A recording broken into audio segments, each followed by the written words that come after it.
On part en mer 15 jours à peine après sa victoire dans la Route du Rhum en catégorie IMOCA. François Gabard, le skipper charentais, est déjà au travail et bourré de rêves et de nouveaux projets. Nous l'avons rencontré à Port-la-Forêt en Bretagne où il a son port d'attache. Frédéric Carto, Cédric Cottaz. Port-la-Forêt en Bretagne, terre d'adoption de notre Charentais. Il se remet tout juste de sa victoire.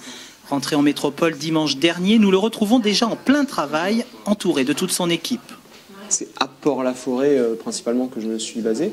C'est là qu'il y a le centre d'entraînement, le Pôle Finistère Course au large. Donc c'est là que j'ai commencé en Figaro. Et puis après, c'est là que le projet IMOCA s'est installé. Pour notre champion, ses victoires au Vendée Globe en 2013 et à la Route du Rhum il y a 2 semaines, c'est déjà du passé. Avec son partenaire Massif, il travaille désormais sur un nouveau projet. Et quel projet? La construction d'un trimaran. 30 mètres de long, 23 de large et un budget 2 fois plus important. Ça reste un bateau. Ça reste un bateau, mais c'est vrai qu'en termes d'échelle, c'est quasiment pas 2 fois plus grand. Enfin, en termes de puissance, en tout cas, c'est 2 fois plus puissant. Donc, c'est des bateaux qui sont grands, qui sont larges, qui vont aller vite, au moins 2 fois plus vite. Donc, ouais, non, c'est une autre dimension. Car l'ambitieux François Gabard ne veut pas en rester là. Réaliser ses rêves m'a amené d'autres rêves. Et mon rêve aujourd'hui, c'est de faire un tour du monde en solitaire, en multicoque. Le plus rapidement possible. Et sur ces beaux bateaux qui existent aujourd'hui, et puis de continuer à naviguer sur multicoque avec ses appendices, commencer à imaginer voler en course au large. Son trimaran en cours de construction sera mis à l'eau en juin 2015. C'est à partir de là qu'il pourra réaliser ses nouveaux rêves.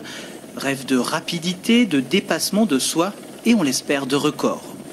François Gabard, vainqueur en IMOCA, le navigateur charentais toujours soutenu par Massif, change de cap. Frédéric Carto et Cédric Cottaz se sont rendus en Bretagne, lieu de fabrication et d'assemblage de son futur multicoque. C'est visite de chantier pour François Gabard.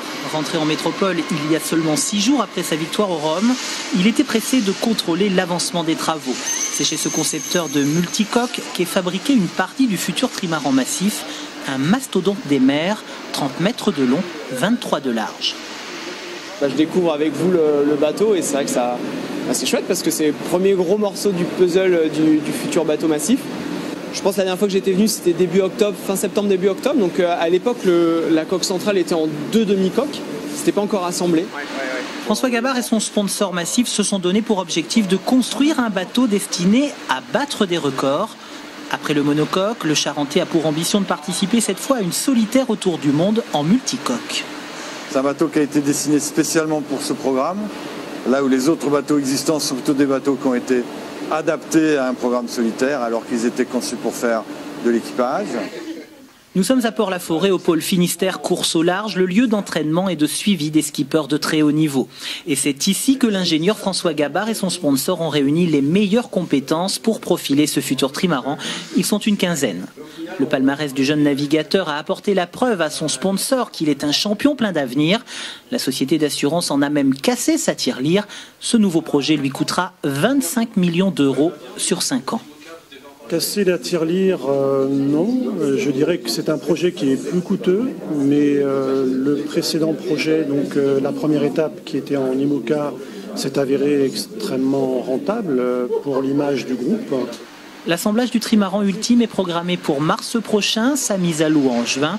François Gabard souhaite faire son tour du monde en solitaire à l'horizon 2017.